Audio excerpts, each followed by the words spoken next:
ஒரு நாட்டோட சிட்டிங் பிரசிடென்ட்டை தூக்குறது அவ்வளோ சாதாரண விஷயம் இல்லை.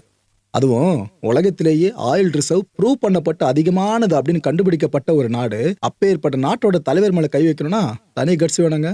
அந்த வேலையை திறம்பட செஞ்சு முடிச்சிருக்கவர் தான் டொனால்ட் ட்ரம்ப் அவர்கள். எப்படி அவரை மதுரோவை அவங்க ஃபுல்லாக ஸ்கெட்சை போட்டு தூக்குனாங்க அப்படின்னு பார்த்தீங்கன்னா, பல மாதங்களா சர்வேலன்ஸ்க்கு உட்படுத்தினாங்க ஒட்டுமொத்த வெனிசுவேலாவையும். அதாவது அங்கே என்னென்ன விஷயங்கள் மிலிட்ரி பேஸை சார்ந்து நடந்துகிட்டு இருக்கு. நிக்கோலஸ் மதுரோ இருக்கார்ல அதிபர், அவர் எங்கெங்க எப்பப்போ போயிட்டு வந்துகிட்டு இருக்காரு. அந்த மனுஷன் தூங்குற நேரம் முதற்கொண்டு ஃபுல்லாக எல்லா டேட்டாவையும் எடுத்துட்டு இருக்காங்க அமெரிக்காவோட இன்டெலிஜென்ஸை சேர்ந்தவங்க.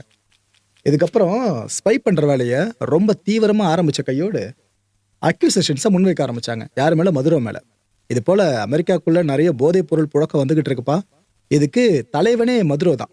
அதாவது வெனிசுவேலாலேருந்து பல பேரும் போதைப் பொருட்களை கடத்திட்டு வந்து அமெரிக்காக்குள்ளே விற்கிறாங்க. இங்கே இருக்க நிறைய யங்ஸ்டர்ஸ் ரொம்ப கஷ்டப்படுறாங்க. இது எல்லாமே மதுரோ சொல்லி தான் இந்த நிறைய போதைப் பொருள் கடத்தல் கும்பல் பண்ணிக்கிட்டு இருக்கிறதா ஏதோ ஒரு பெரிய காட்டலோட தலைவர்ன்ற மாதிரி மதுரோவை அமெரிக்கா சித்தரிக்க ஆரம்பிச்சது. எப்பவுமே நரேட்டிவ் செட் பண்ணுவாங்க, அதுக்கப்புறம் தான் ஆக்ஷன் எடுப்பாங்க.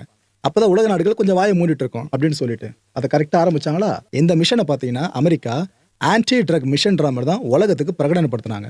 அப்பயே நம்மளுக்கு தெரிஞ்சிருச்சு ஏதோ ஒரு பெரிய வேலையை அமெரிக்கா வெனிசுவேலால பார்க்க போறாங்கன்னு சொல்லிட்டு. ஸோ பேஸ்மெண்ட்டை செட் பண்ணிட்டாங்களா. இதுக்கப்புறம் என்ன ஆகுது, அந்த ஃபோர்ஸ் எல்லாமே வெனிசுவேலா பார்டரில் வெயிட் பண்ணிக்கிட்டு இருக்கு. அமெரிக்கன் ஃபோர்ஸ் டொனால்ட் ட்ரம்ப் அவர்கள் ஆர்டர் கொடுத்ததுமே மதுரோ போய் தூக்கிடலாம் அப்படின்ட்டு வெயிட் பண்ணிட்டே இருக்காங்க. ட்ரம்ப் என்ன பண்ணிட்டாப்ல, சரி நாம ஒரு டேட்டில் மென்ஷன் பண்ணல இது போல தூக்கலாம் அப்படின்ட்டு, அந்த டேட் வேணாம் முன்னாடியே தூக்கிடுங்க அப்படின்ட்டு ஒரு 4 நாட்களுக்கு முன்னாடியே அவர் ஆர்டர் இஷ்யூ பண்ணிட்டாருங்க. மதுரோ தூக்குற ஆர்டரை இஷ்யூ பண்ண பிற்பாடு ஃபோர்ஸ் ரெடி ஆயிடுச்சு. பட் இந்த கிளியரான ஸ்கை இல்லை. இட் மீன்ஸ் வெதர் கொஞ்சம் மோசமாக இருந்துச்சு. வெதர் இயல்பு நிலைக்கு திரும்பட்டும் அப்படின்னு இவங்க பிரசிடென்ட் வரைக்கும் இன்ஃபார்ம் பண்ணவே பிரசிடென்ட்டும் சரி ஓகே அதுக்கப்புறம் நம்ம பண்ணிப்போம், இந்த ஸ்கை கிளியரான பிற்பாடு நம்ம பண்ணிப்போன்னு எல்லாம் வெயிட் பண்ணிட்டு இருக்காங்க. 4 நாட்கள் ஆயிடுச்சு. அதுக்கப்புறம் தான் அந்த ஸ்கை முழுக்க கிளியர் ஆகுது. இதுக்கப்புறம் அமெரிக்க படம் சும்மா இருக்குமா? கடந்த வெள்ளிக்கிழமை நைட்டு மிட் நைட்டை தாண்டியே சொல்கிறேன், வெதர் எல்லாம் கிளீனான விஷயம் கன்ஃபார்ம் ஆனதுமே உள்ளே இறங்குச்சிங்க. வெனிசுவேலாக்குள்ள அமெரிக்க படம் இறங்குது. நூற்றுக்கணக்கான வானூர்திகளை கொண்டு வராங்க. ஏதோ நிறைய பேர் நினச்சிட்டு இருக்கிறது கம்மியான நம்பர்ஸ்னுவீங்க, நூற்றுக்கணக்கில் கொண்டு வராங்க. ஒரு பக்கம் பார்த்தீங்கன்னா வானிலிருந்து தாக்குதல், இன்னொரு பக்கம் தரைப்பகுதியிலிருந்து தாக்குதல், இது தாண்டி கடற்படை சார்ந்த தாக்குதல். இந்த மும்முனை தாக்குதல்களை ஒரு நேரத்தில் பண்ணதான் அமெரிக்க படம்.